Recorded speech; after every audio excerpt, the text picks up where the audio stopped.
Begin. One, two. Hello. I am Cynthia Hawkins, gallery director and curator at the Bertha Lederer Gallery at State University of New York at Geneseo. Before we begin, I'd like to say that our hearts go out to all those impacted by COVID-19 here and around the world. Today, we are going to interview Carol Heft, a artist and teacher who I actually met quite a number of years ago when I was gallery director at Cedar Crest College in Pennsylvania. So before I start with the questions, is there anything you would like to, would you like to say hello to your audience? Sure. And first of all, thank you so much, Cynthia, for inviting me to have this exhibition. It's really a wonderful privilege to be able to share my work. I just want to echo your thoughts about the difficulty that we're going through in our country and throughout the world right now, and that one day at a time, I hope that we'll all get through it in a healthy way. So, Carol, so it's been a long time, and I really don't know a great deal about your how you decided to become an artist. I know that you've been teaching for a number of years in Pennsylvania and Brooklyn. Can you tell us a little bit about your background? Sure. Well, before I went to Rhode Island School of Design and graduated in 1976. Way back in the 1900s, I don't remember what year it was exactly. But before that, when I was about 10 or 12 years old, there was a frame shop in the town I lived in, and there was a woman there named Ann Tuttle that gave art lessons. So my mother let me take the art lessons, and Ann was a wonderful painter herself, and she would go to study in the summers with Robert Brackman. Robert Brackman was one of the instructors at the Art Students League, and he had studied with George Bellows, from the Thomas Eakins school, the early American masters. And of course, as a young country, there really weren't academies here, except when artists went to Europe to study and then came back and taught at the new academies here, particularly in Philadelphia, but also New York, the Art Students League.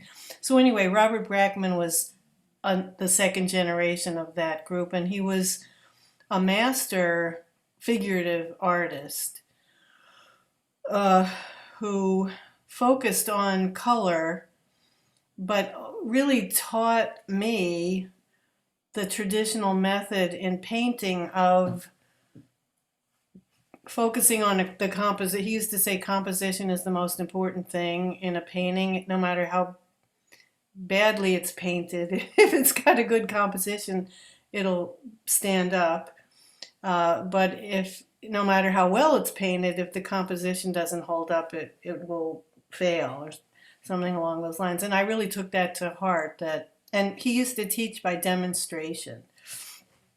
So I was the youngest person at this summer school that I went to where he taught, and we used to follow him around, and he would demonstrate composing, constructing the images, and then in a very traditional way, doing a chiaroscuro underpainting with yellow ochre. So that's how I learned. It was extremely traditional and academic method. And I'm really glad I got that, although I do still have some ambivalence about when to let go of that kind of training in the service of expression, and when to hold on to it in the service of expression. So anyway, but that's sort of another discussion. But that's how I got started, and then I went to a high school that had a lithography press and an etching press, and really got involved with printmaking and studied with an artist named Gary Stanton, who's still around. I think he lives in Massachusetts. I still keep in touch with him. And then I went to Rhode Island School of Design, and where I studied painting from a different perspective, a lot in a less traditional way. And it was a great experience going to RISD. It's modeled after Bauhaus. The Bauhaus was one, the original model for most art schools that followed. So anyway, I feel very, very fortunate in having had the background that I had and have. And I feel like in my teaching, I'm able to pass some of that on, and it's a good thing.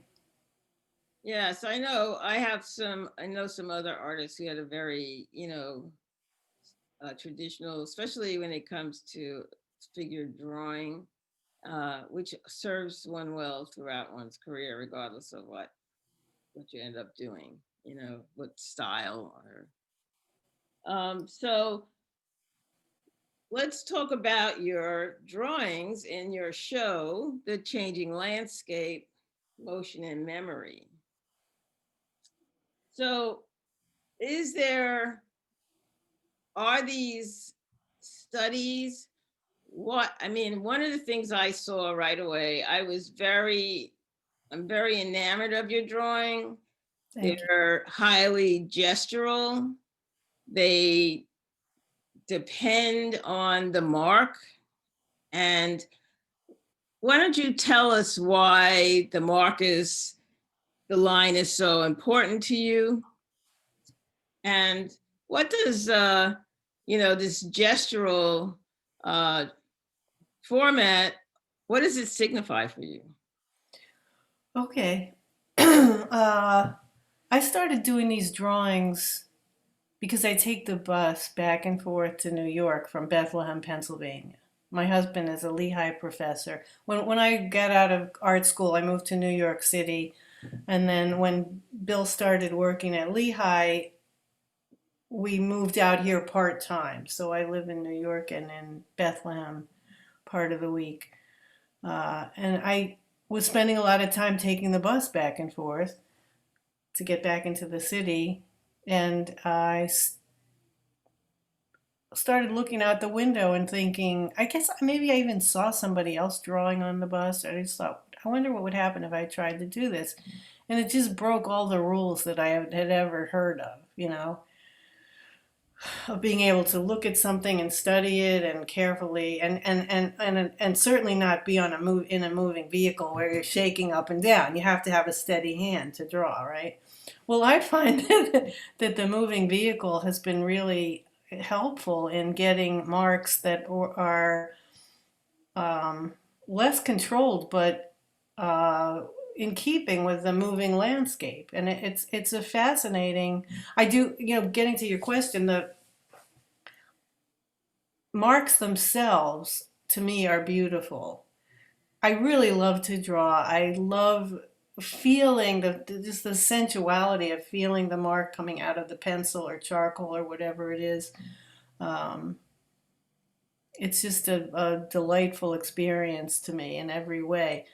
And I found that I started using mechanical pencils, which of course is another big no-no. In our drawing courses, you don't use mechanical pencils, but they're wonderful to draw with in circumstances where there's no pencil sharpener and you don't want to get a whole bunch of graphite all over the person sitting next to you on the bus, type of thing. So it was just very practical, and the you know I love gesture drawing too in the studio, working with models. I teach drawing. I've been teaching drawing at Muhlenberg College for over 20 years now, and have the opportunity to work with my students. My teaching style is through demonstration, so I get to draw a lot while I'm teaching. Typically, I'll put my paper up on the board in the front, and the model will be on the pedestal. And I think gesture drawings are extremely useful and helpful in terms of learning. As you said, drawing the human figure, if you can understand the proportions of the human body, and more importantly, appreciate the spiritual nature of gesture and the nonverbal communication that comes from gesture, you can draw anything. Because the proportions, well, man is the measure of all things. I don't know, but the proportions of the human body are found almost universally beautiful in almost every culture. So the gesture of the figure and quickly understanding and translating the energy of a pose in gesture drawing, the spirit of the pose, is to me just fascinating. And that there's a parallel to looking out the window and seeing the landscape move by quickly. And so that combination of drawing from memory and quickly seems to be something that the landscape drawings have in common with the figure drawings. And certainly I think that my interest in the marks themselves, the textures, composition evolving. It's really different than that academic process that I just described when I was a kid, where you kind of map out a composition or develop a design.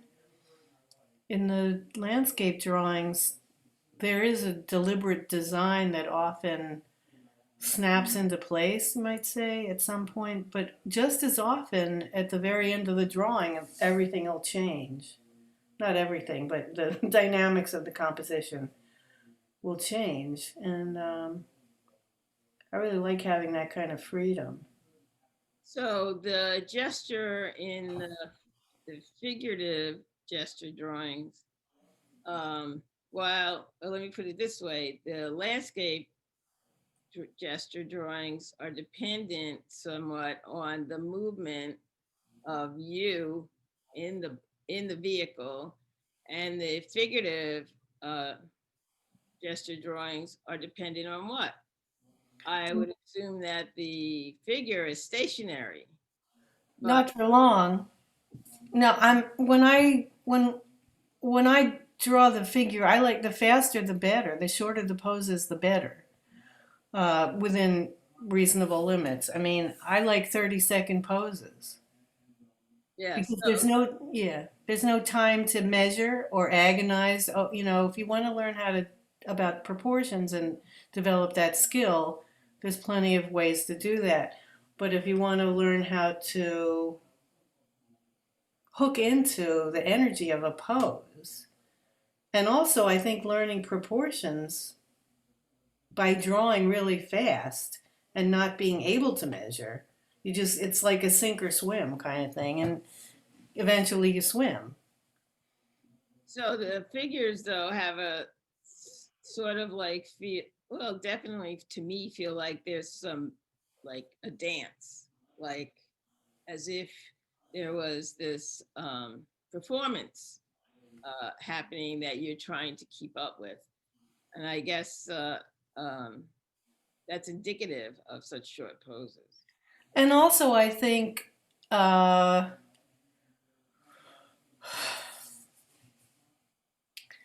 stay on the same piece of paper for many poses, partly as a function of my teaching, because I want to encourage the students to do that and not get precious about trying to copy something slavishly. For one thing, I don't really advocate that in terms of learning. so I try to model that in my teaching, and in so doing, there's often many changing poses that appear on the same page, just like looking out the bus window. And when I talked about the movement of the bus jumping up and down, that's really not as significant in terms of the gesture of those landscapes as is the fact that there's, everything's changing as you look out the window.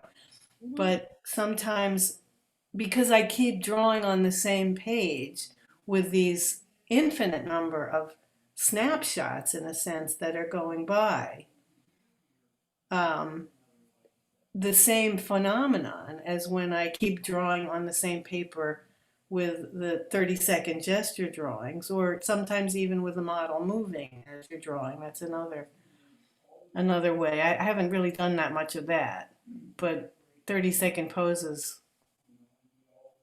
you can get the same kind of sense of movement by, it's the pentimenti thing of, revising. If you just wipe off the last drawing and then put on the next one, sometimes the gesture of the previous pose hooks into some part of the gesture of the next pose. That I find a really interesting way to compose, as opposed to mapping out where the big shapes and the big relationships are in a composition, letting them evolve through the development of looking and seeing, drawing at the same time. Yeah, I would encourage viewers to take a look at your website, carolheft.com, because she has a couple of videos based on her drawings that, elucidate this quite clearly. So, yeah, that was kind of fun to see. So one of the other aspects of your drawing that I really appreciate is its connection, its link to a sort of abstraction. And in some of the drawings where they're less, I would say maybe less developed, um, the the lines and the marks on the page alluding to foliage and trees also stand alone as marks in and of themselves, and with the possibility of being other than the landscape. So can you talk about your relationship to abstraction then? Well, what you're describing is a little bit like automatic drawing. I mean, sometimes I find myself when I'm looking out the window drawing from a moving vehicle. Uh, when I'm sitting on the bus, sometimes I get sleepy, you know, and I think that going in and out of consciousness is a little bit like automatic drawing, where maybe you start scribbling on the page and then look at your drawing and let the drawing tell you what to do. Mhm. Um, and I've had people say, "Oh, there's a elf," or something, "Oh, look, there's a lizard in there," or something that they find, like, in the image. And I usually just joke about it and say, "Well, I mean, I have no control over what, you know things wander in and out of my drawings. I don't know what the hell they're doing there. I didn't put that there." But it's fun to see that. I don't know if that addresses your question, kind of. But again, the lifting off of the marks from the objects that they represent is of, you know, is abstraction on some level. The maybe disassociation of the representation from the visual elements. Um, Well, it's also that, because you have sometimes a lot of depth happening in the drawings, and some of the darker marks or lines stand out as, in as the they take on a life of their own. yeah, they stand out on their own, separating themselves, Mhm. being a part of the total composition, and yet also separating themselves from the background, say. For instance, in this, let me see if I could pause this one here. For instance, in this drawing where you have the sort of horizontal, not horizontal, diagonal coming from the left over here, and these very nice dark tangled lines in the middle of the page. So, I mean, I see the way I see those lines there is, you know, as another drawing within the drawing, I would say. Yeah, I think one of the things I like about this particular drawing, actually, if you want, I don't know if you can go back to it for a minute, although this one has some similar, it's the lines themselves, the scale of the mark varies. Sometimes I do use, in addition to the mechanical pencil, I have one of those woodless pencils. I don't know, do you know, have you seen those? They're fun to use, and easy to sharpen in transit if you're not in your studio and you know. But and also I can use, like, it's like a dowel of graphite, and so I can turn it on its side and get a much thicker mark. And I really like the variety of the scale of the mark, particularly in this one. I mean, to me, this is extremely abstract because even though you look at it and you maybe feel the spirit of the landscape, it's also the design and composition are very important in this. Going back to what Brackman taught me, where does your eye enter the picture plane and how does it move around it and where does it pause and what are the focal points? And that shape on the upper right, that's sort of like a evergreen tree. You know, one of the things I've noticed looking at there's a limited number of types of trees out there, you know, and I'm certainly no botanist, but it's just very interesting how different trees grow in different ways.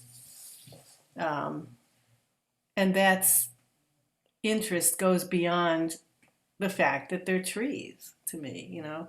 They're these things that come out of the earth and they have limbs, and we call them limbs because they look like arms and legs sometimes, you know, or fingers. So I find that the scale of the mark and also texture to be really elements that go beyond the subject matter and make me think of these as abstracted. I don't know if that makes any sense. And that's also something that makes them different than the figure drawings. I think in the landscape, there's such a huge range of beautiful textures and shapes and all the elements, you know, of art, value. And in drawing the figure, it's a little different because the figure isn't an environment, the figure is in an environment. And I'm not drawing a tree here, I'm drawing the whole environment in which the trees exist. And that's a different thing, I think, than looking at the figure, although drawing the figure over and over again on the same picture plane, wiping it away and continuing, could create an environment. Mm-hmm. So who are some of your like art historical influences? Oh, Van Ruysdael. I might be butchering some of these pronunciations, but certainly Rembrandt. Rembrandt, the greatest, you know, one of the greatest draftsmen who ever lived. Just the scribbles. I mean, I sometimes say to my students, these are a bunch of scribbles, but the way he arranges them, they're imbued with the human spirit in a way that can't be described in words. And that is magic. Well, I have to say, I was in England few years ago, and I was at the Ashmolean Museum in Oxford, Mm-hmm. and I got to see some Rembrandt prints up close, his landscape prints, and his those marks for those, the bushes and the trees in the foreground and are like pretty abstract. Yeah. So it was like quite a thrill to see The up close like that. Yeah. the another one is Van Gogh. Van Gogh's drawings are just magnificent and very abstract. And at the Metropolitan Museum of Art in New York, I don't know if it's open now. I mean, the museum's open, but they have the print and drawing room. You can make an appointment to go there, and I've taken students there where they'll pull out, they have Michelangelo's The Libyan Sibyl, that magnificent drawing for the Sistine Chapel. They have it there, and they'll take it out and you can look at it. You can get close to it. You can't sneeze on it. Actually, they probably should make you wear masks when you're in there anytime to look at those drawings because any kind of moisture is going to disturb the drawings. But I don't know if they're even open now, but they have a huge collection of master drawings Oh yeah. Yeah. from all over, and they'll let you come in and look at them and copy them. Oh really? I've done a lot of copying, not from in their room, but from, catalogs. Bruegel, there was a Bruegel show at the Met, I don't know, 25 years ago or something. And I got the catalog for that and I copied, a number of those just because I wanted it enabled me to really appreciate the drawings. Mhm. At this point in my artistic life, I'm not copying drawings to improve my skill, although you can always do that. But I'm copying those drawings so that I can really look at them. A lot of times I say I can't see it unless I draw it, and I can't draw it unless I see it.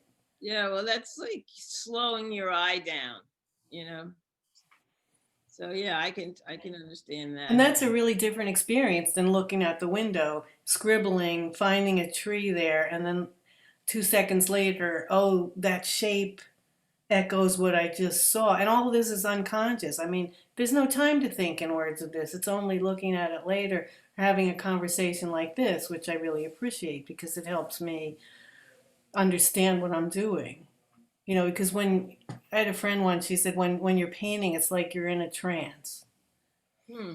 And I don't know if I would articulate it exactly that way, but I don't have the kind of formal analysis while I'm working that I can have talking and looking at even my own work afterwards. Yeah. Well, there's an art educator, Annie Storr, out of Hmm. still at Brandeis, who developed a program of slow looking. You know, the I think it's called the quiet eye, but it's about looking slowly and deeply at work instead of what everyone does, that fast, walk by. So Hmm. that's um, something that you could like access our work online too. So yeah, but I totally relate to that. Yeah. So is there an occasion in these still lives in particular that you are have something to say in addition to uh you know your in addition to the gesture, the movement, the value, some narrative that when you gather up, a bunch of these drawings, you know, do you ever look at it and say, well, this is what this is about? What do I mean by all of this work? Well, this particular drawing that you have on the screen now, and some of the others, but that one in particular, I did a series of paintings, which I'm hoping to exhibit in March. I belong to a artist-run gallery in New York, Blue Mountain Gallery. And I had been working on these paintings for about 3 years they started, I was, the news about 3 years ago was full of images of migrant children and refugees from all over the world, including South Americans that were trying to escape um, violence and death by coming to America, and also in the Middle East, it's still going on. Syrian or refugees from countries where civilians are being massacred, really, and those images of people being turned away so much were so powerful to me. I didn't know how to even deal with my own feelings about it, so I started drawing figures kind of struggling with themselves and each other, and it developed into paintings. So some of these gesture drawings, when I look at them, I see a kind of struggle.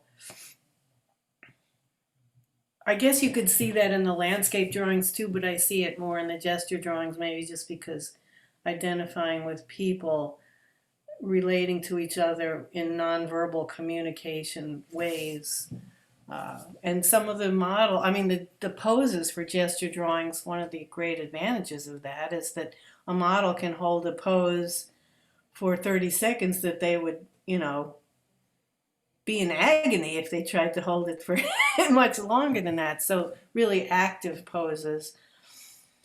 And those active poses often um, communicate movement and people dancing or hitting each other or whatever, um, turning away from each other. There's, just such a huge range of nonverbal communication I think studies have shown 90% of the way people communicate is nonverbal through gestures and facial expressions, tone of voice.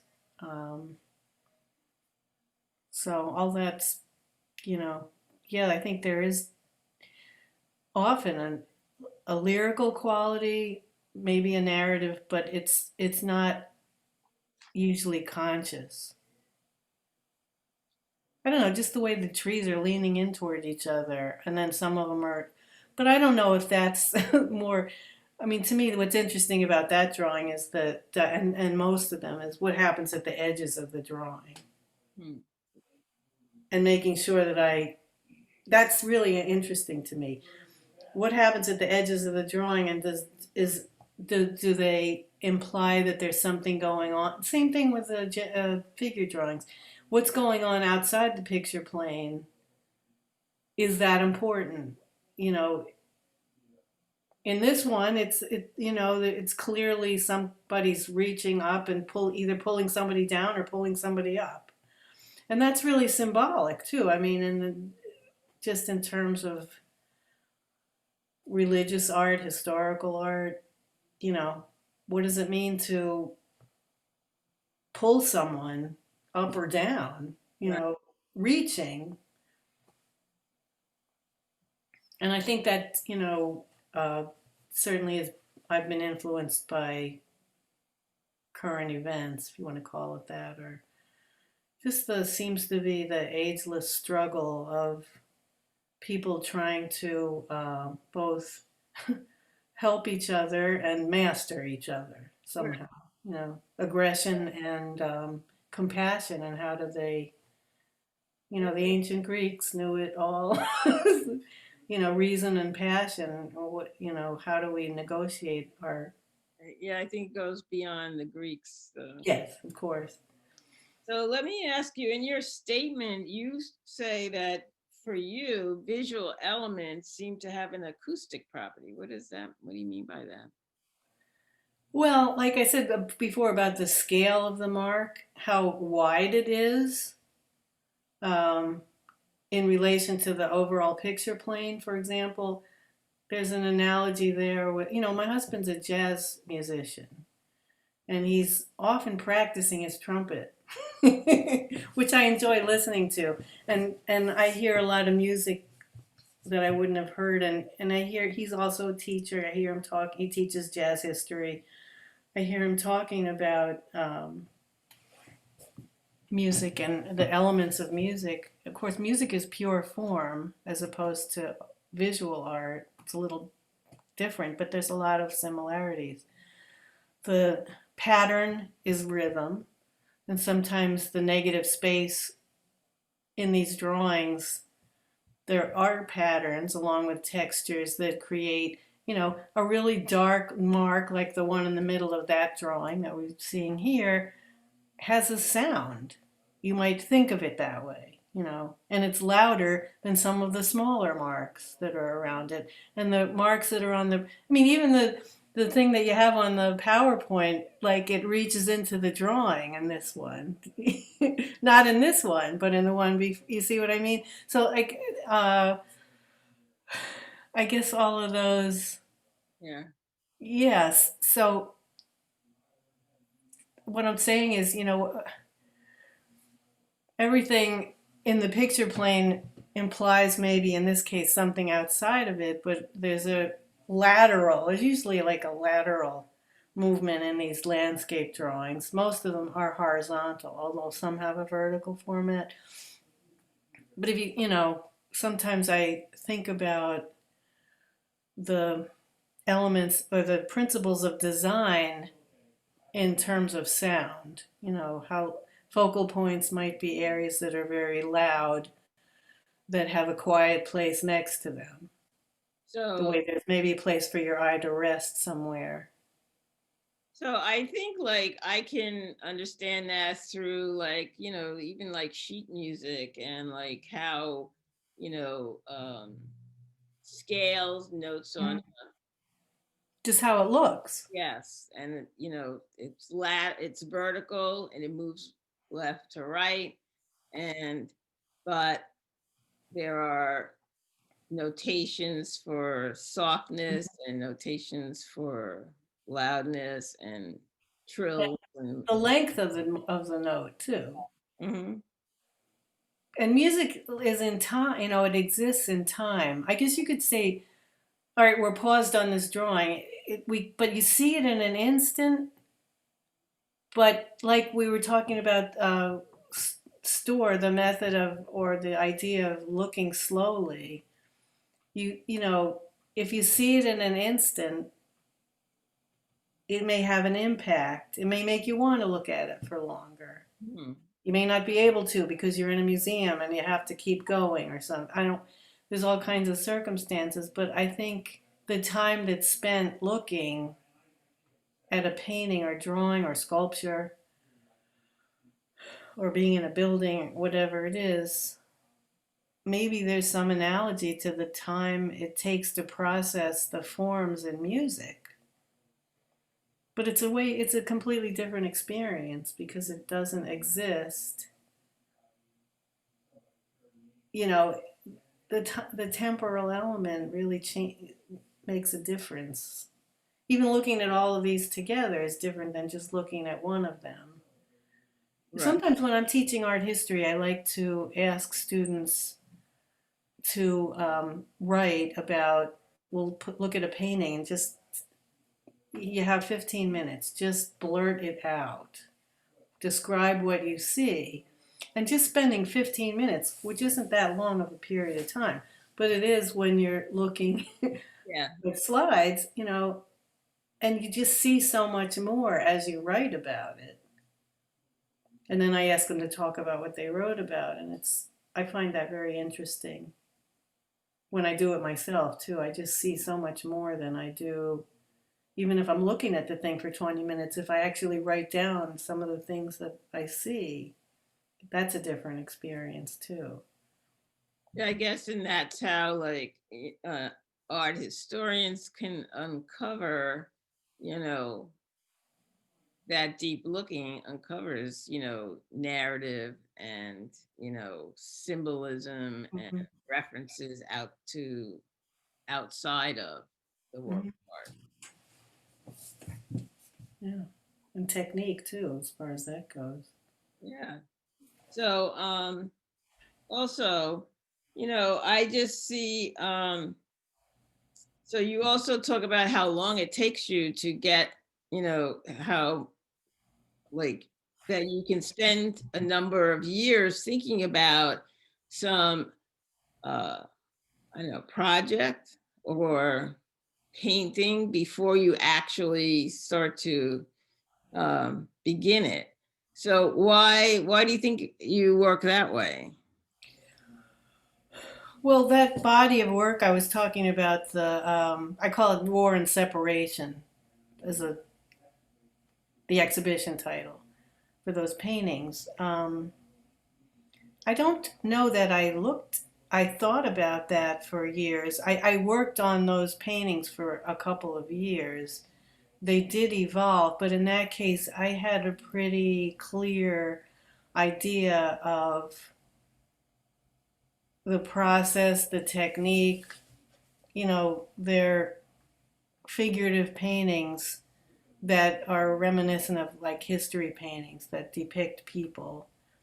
Um, they're not photorealist by any means. They're pretty painterly, I think. But that's one thing, and I find myself not. I mean, I have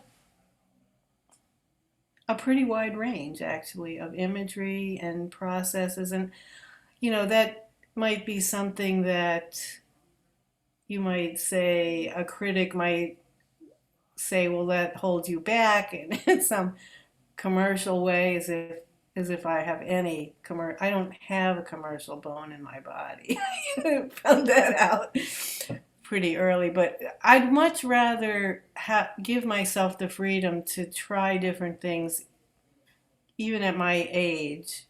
And when I say that, I don't mean like chronological age, although that's part of it. But I feel like in some ways I've mastered my craft in some ways, but craft isn't the whole story. Like right now, I'm working with this idea of automatic drawing again, where images, if I try to make some marks on the paper, look at the paper, ask my drawing, what now what? you know, Yeah. as opposed to, this is what's going to be on here. And that's what you're going to be, line. As opposed to letting the line kind of suggest things. And that's a much more interesting process.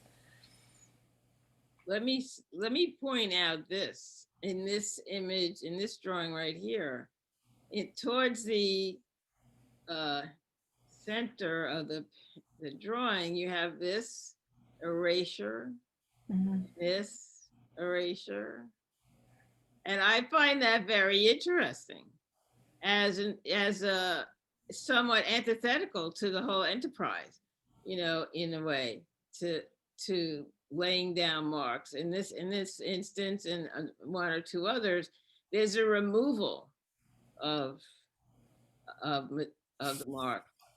And But I also see those as marks. mhm. They're white marks. You know what I mean? Like the eraser is a drawing tool. It's not to remove something. It's removing the graphite, and in so doing, it's making another mark.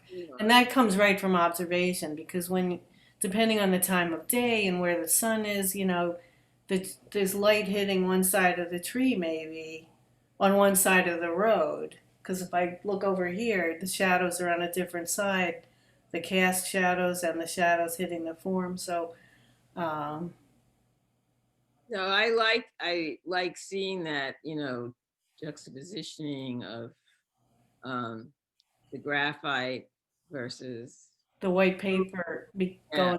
But I it's not the same, it doesn't behave the same way as the background, up at the top of the paper. So it operates different. Mhm.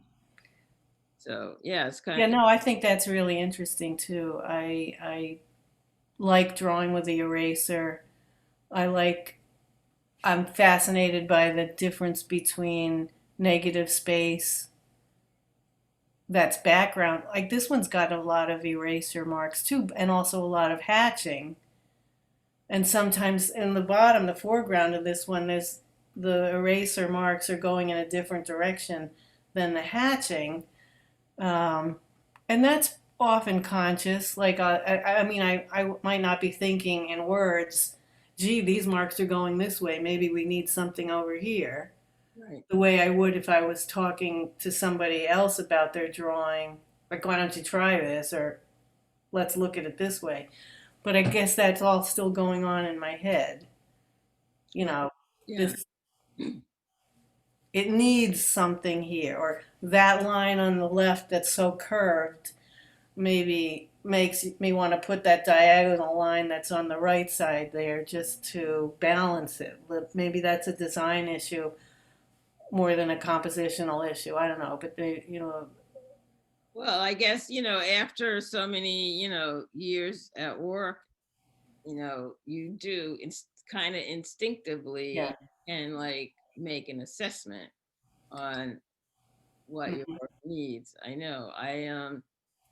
Yeah, sometimes Do you, you do that too? Do you feel that's true for you? yeah, I was just gonna say, I just recently made a couple of paintings, and one of them, it was like, I said, oh my God, this needs a graphical, needs Uh-huh. something graphical here. And when I put in these couple of triangles, I was like, okay, it's saved now. I mean, it's, Mhm.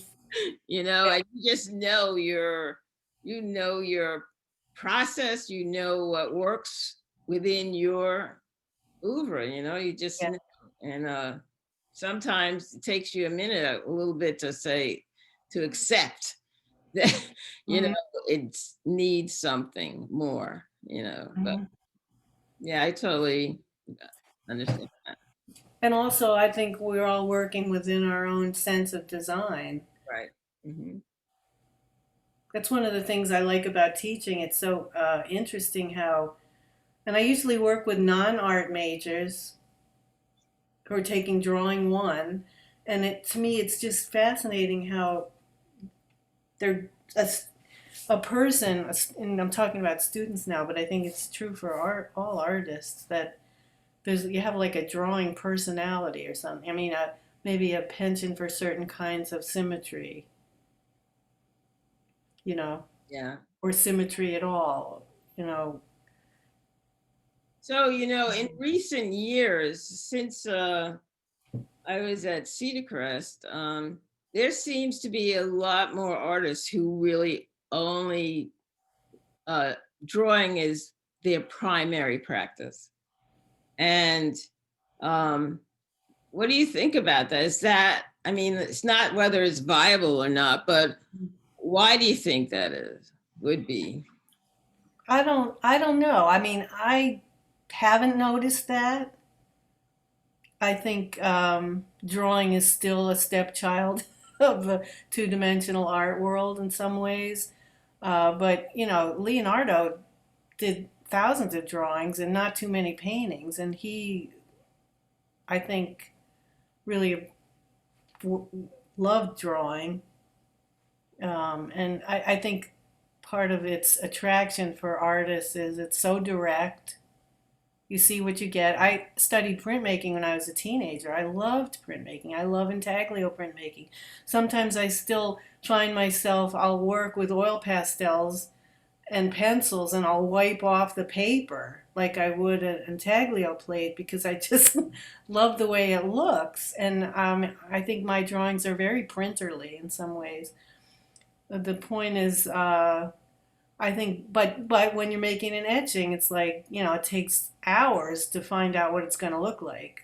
Yeah. Weeks, sometimes. You keep pulling proofs and making alterations stuff with a drawing. You take the eraser, make it a little. And I have no interest in making multiple images. I mean, people aren't banging my door down to purchase my work. That's the truth. I've been giving these drawings away sometimes by selling them for very little, sending them to people all over the place. I'd much rather have people see my work than have it pile up under my bed. Yeah. That's just how it is for me. So that's another reason why I don't mind drawing as opposed to printmaking. I don't need 20 an edition of 30. Yeah. Well, I think there's a lot of people making prints now who are totally not into like auditioning per se. Even That's true. you know, That's true.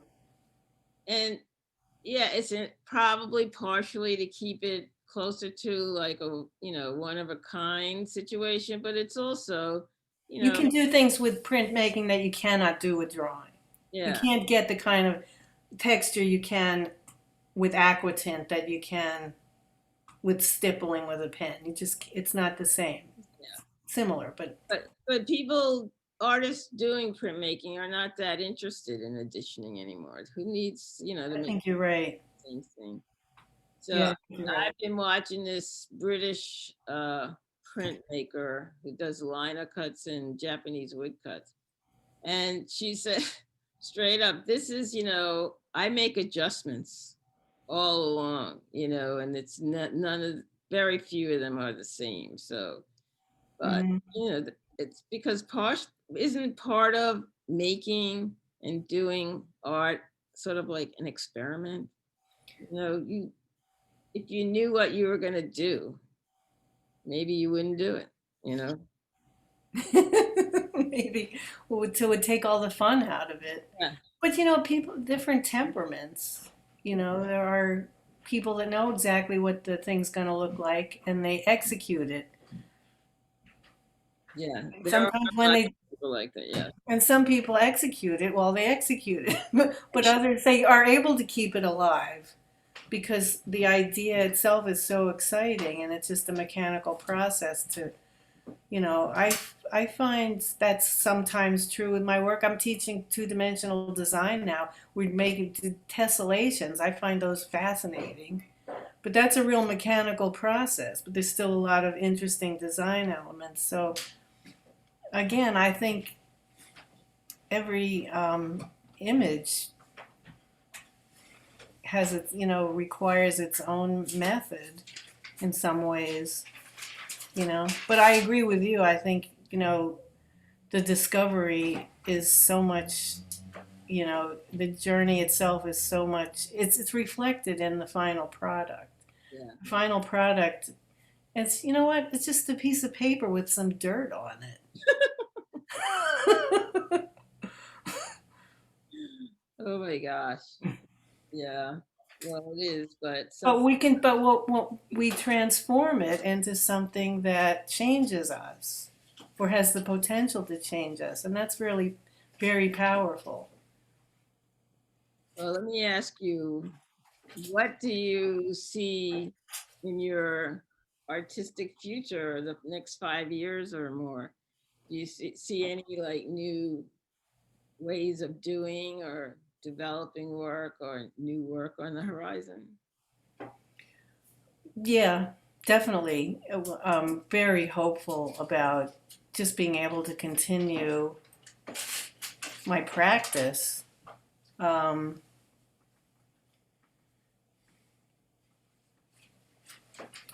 it's interesting talking about that because I don't usually think about 5 year chunks anymore.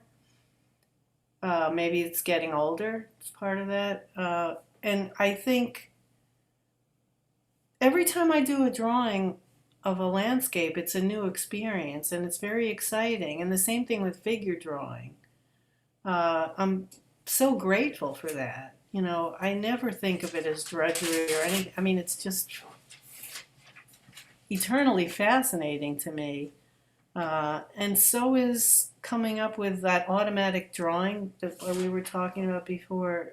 I think if as long as I'm able to approach each work on its own terms and see it as an invitation to an adventure, that's really, what could you ask for? What could be better than that? Right. Well, And then to be able to share it with other people, and sometimes they appreciate it, and sometimes they're indifferent to it, and that's all okay because it means something to me. right.